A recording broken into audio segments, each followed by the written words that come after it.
प्यारे पाकिस्तानियों, ये इमरान खान के नामजद करदा उम्मीदवार और उनके इंतखाबी निशान है। 8 फरवरी से पहले पहले इन तमाम उम्मीदवारों के नाम और इंतखाबी निशान इतना शेयर करो कि हर पाकिस्तानी तक 8 फरवरी के दिन से पहले ये पहुंच जाए, ताकि पाकिस्तानी अपनी मर्जी से इमरान खान के नुमाइंदों को वोट दे सके।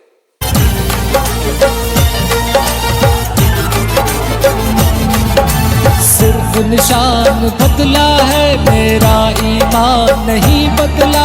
सिर्फ निशान बदला है, मेरा ईमान नहीं बदला। सारी दुनिया बदली है, मेरा कप्तान नहीं बदला, इमरान खान नहीं बदला। सिर्फ निशान बदला है, मेरा ईमान नहीं बदला। सिर्फ निशान बदला है, मेरा ईमान नहीं बदला।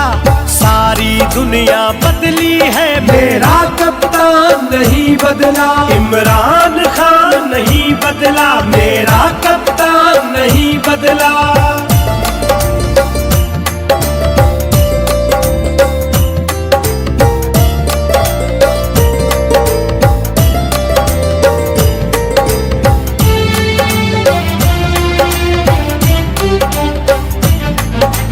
उनके बिना मर जाएंगे, हम साबित करके दिखाएंगे।